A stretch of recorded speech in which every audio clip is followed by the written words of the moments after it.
Bonjour, dans cette vidéo je vais vous présenter l'installation et le paramétrage de l'agent client qui doit être installé sur les postes possédant des données à sauvegarder.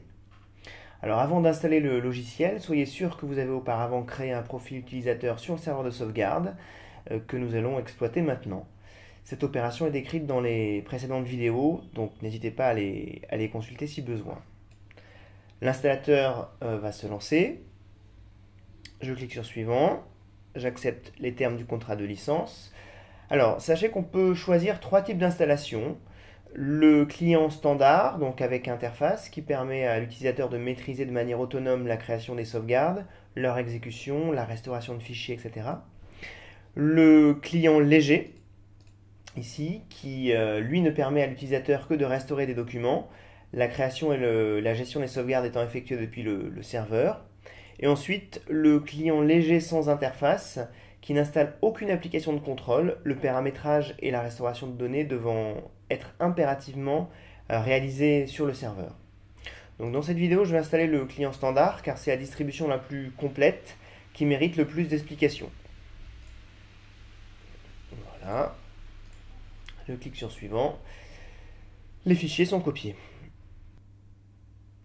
Voilà, alors on peut voir que de nouvelles icônes ont été ajoutées.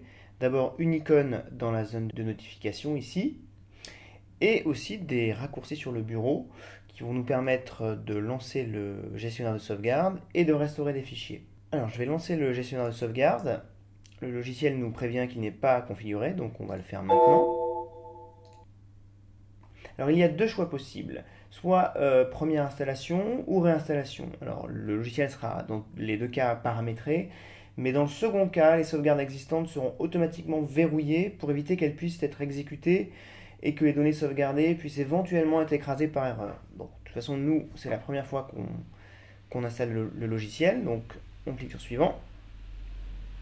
Là, je vais rentrer l'adresse IP ou le DNS du serveur de sauvegarde ainsi que le port sur lequel il est configuré. Ces valeurs dépendent de votre installation. Dans mon cas, je vais me connecter au serveur que j'ai paramétré dans les précédentes vidéos. Voilà, je peux cliquer sur tester la connexion pour vérifier que le serveur est bien joignable. Très bien, je clique sur suivant. Maintenant, je dois saisir les paramètres du profil utilisateur qui correspondent à cet ordinateur-là. Comme je les ai saisis sur le serveur de sauvegarde, le nom d'utilisateur était Jacques Labarre, donc le login était jlabarre@netstation. Et le mot de passe d'accès avait été généré automatiquement par Ultra Backup. Voilà. Je peux cliquer sur vérifier l'identité pour voir si les paramètres sont OK, donc c'est le cas. Je peux cliquer sur suivant. Ensuite, je vais devoir choisir ma clé de chiffrement qui sera utilisée lorsque j'activerai le chiffrement de mes sauvegardes. Donc là, en théorie, je dois rentrer une phrase secrète personnelle sécurisée. Donc là, pour la démonstration, je vais rentrer une phrase assez bidon, mais c'est pour la démonstration. Voilà. Le logiciel me rappelle qu'il est important d'en effectuer une copie, ou tout du moins de ne pas l'oublier, ça c'est très important, donc je fais OK.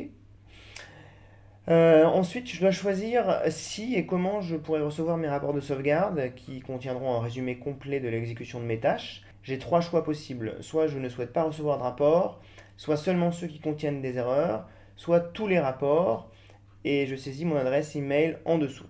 Alors, je vais choisir de prendre tous les rapports.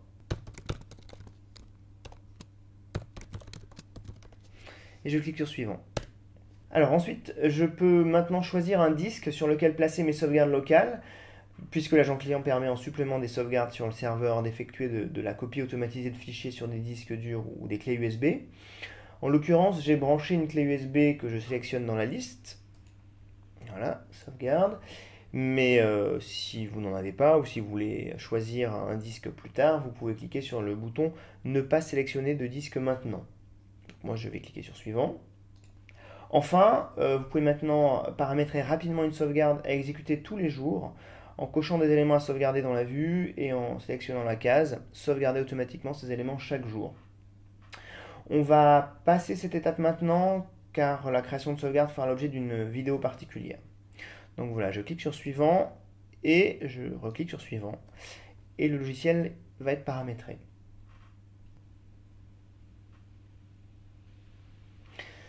Voilà, donc à ce stade, l'agent client est paramétré pour se connecter au serveur de sauvegarde et envoyer et recevoir des fichiers. D'ailleurs, vous pouvez remarquer que l'icône dans la zone de notification est passée à l'état vert, c'est-à-dire que le poste, l'agent client, est correctement connecté au serveur de sauvegarde.